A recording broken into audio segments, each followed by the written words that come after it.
Hi everyone. What I'm going to talk today about is saving money on, well, it's just another way of not spending money on what I consider useless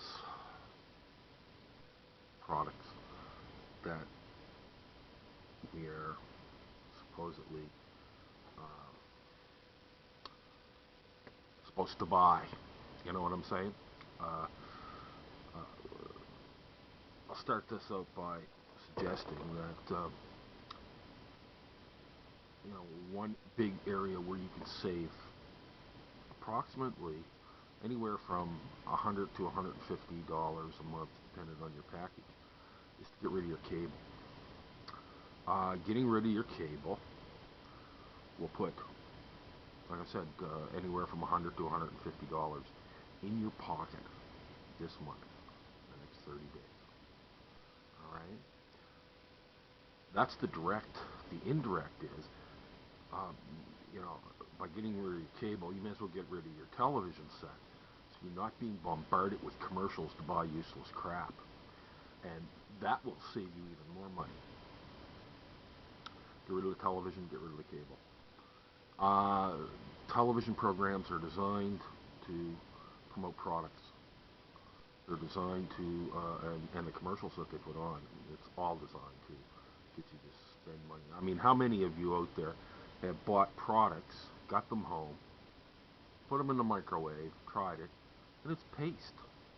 You may as well have gone out and bought some lard, right? One product that they promote here, and apparently it's Canada's #1 food. Macaroni and cheese dinner comes in the box, 200-gram box, 8-ounce box. Right? That includes the weight of the box, by the way, because I weighed it. Um, you know, there's 150 grains of 150 grams of macaroni and some cheese sauce, powdered cheese. You can buy in bulk, or you can take a spoonful of cheese whiz and put it in. It's the same crap. If you want to eat that, I prefer to make my macaroni and cheese with other things, with real cheese. But anyway, that's one of those products that people buy and buy a lot. It's very, very expensive per gram. Um, that's just one area. Get rid of that. Get rid of television and cable, and you'll find that you'll stop buying the latest piece of crap that they're promoting in the stores. Buy store brands.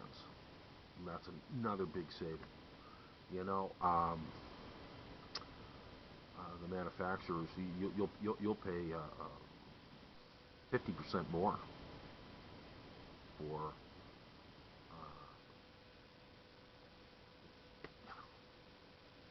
this stuff than if you buy the store brands. You get some pretty good buys on the store brands on a regular basis, and sometimes when they're on sale, then you buy it in bulk, and that's something else. When something is on sale, you go in and they got beans on sale. Don't buy 2 cans, buy 20 cans, all right? Because if you have these products in your shelf, you create a store at home, okay, and you build up things that you use on a regular basis. I mean, don't buy stuff you don't use. Like canned artichoke hearts or something like that. I mean, I don't know who eats them. I've never eaten them, but you see what I mean. Or you buy the products. Canned tomatoes is one of my big things. I never pay more than 85 cents for a can of tomatoes. Uh, Regular price it's $1.25, $1.50. Well, I never have to buy them at that price because I watch for them on sale and I buy 20 cans. Right. And that way you build up a little supply when prices go high. But consider store brands and sale items, of course. Don't buy anything unless it's on sale. Of course, there's certain things that never goes on sale, but and if you have to have them, you have to have them. Paper products, paper towels. You know, paper towels are great, but you can use rags, dish towels, whatever. Save yourself a lot. And another thing you can use is newspaper for those messy spills that you don't want to, whatever. You take old newspapers, which you can get from free on garbage day, or talk to your neighbor, say, save me up some newspapers, and you just take this piece of newspaper, boom, and you gather up the goo or whatever, or sop up the liquid with the newspaper, right?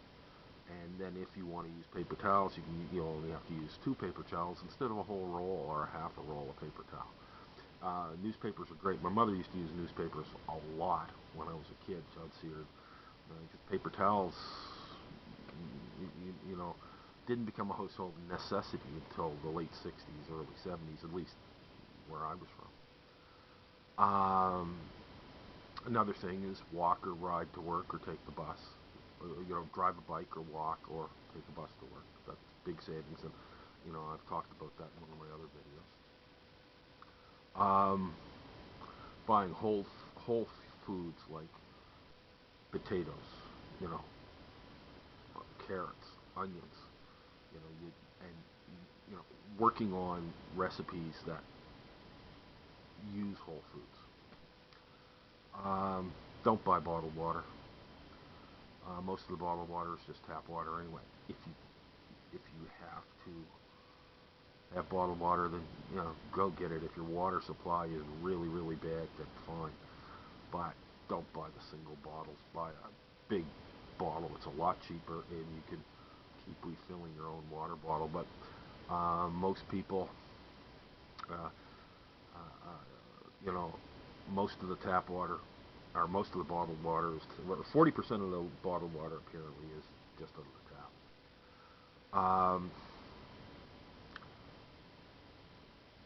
Get rid of your cell phone. They're dangerous. The latest came out was the EPA or one of them in the states said, look, these things are causing increases in brain cancer, but they're also expensive. Get a landline.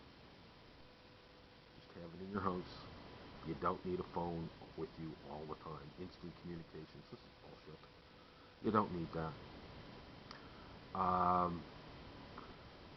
Fast food. Don't. Look, if you're out, if you're at work, brown bag it. Don't go to a fast food restaurant. I mean, what is it? Anywhere from $5 to $8 for a fast food meal. When you can make for $5 to $8, you can make one pile of sandwiches or salads or whatever you want to make.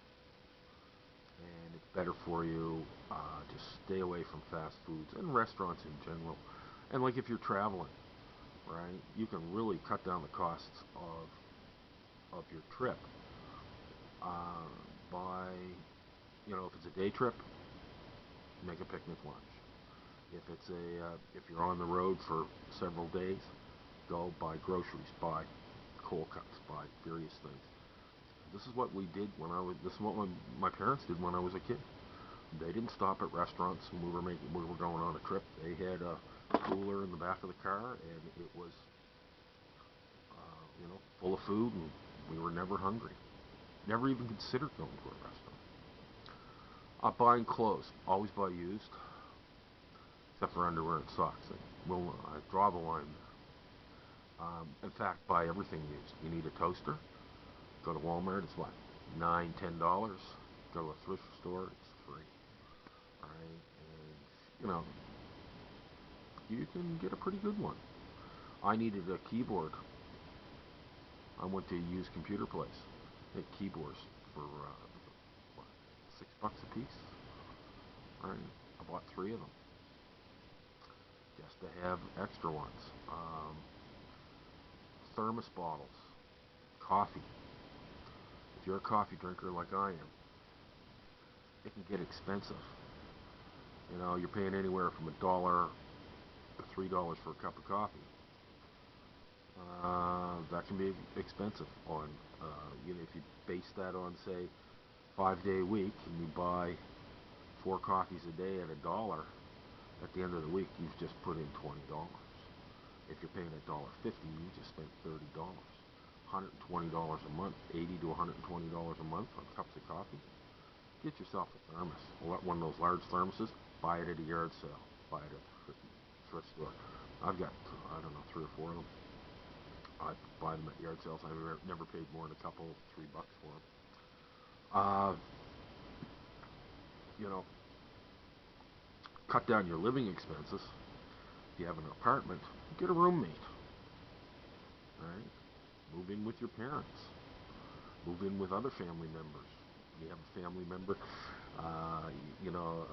we all have a family member who's divorced or never married or something like this, brother or sister or whatever. You get along with them. Have them come live with you. Pay rent. Share the expenses. Right? Or you move in with them. Right? It can be touchy. There's a whole pile of you, but if you have a house, make an in-law suite. Move your parents or your wife's parents into the in-law suite. Share the expenses. Right? This is what everybody used to do. Right? It was a multi-generational wholesale at my house. We had old people, not so old people. We had old people, people who looked really old but weren't old. People who looked old but were really young, and then us kids, right? And there was I think there was 4 generations in my house growing up. All these things, and I'm sure you guys have a lot more to add to this. Just put it down in the comments if you have ideas. But I mean, there's so many things that we have in our life that we buy and don't use, and I remember my brother. He got his first money for babysitting. Bought 50 cents worth of candy he didn't like. I said, well, why did you do that? He said, the other ones were a cent apiece. These were 3 cents, 3 for 1 cent. But I said, you don't like them? He goes, yeah, I know, but I got a really good deal on them. Huh? Yeah, that's, and in those days, that was 50 cents in silver. So that would be, today, $10. What, $10 worth of candy you didn't like? But anyway, it's just my take on it. And just some of these things, and do them. You'll save a lot of money. Anyway, till the next time.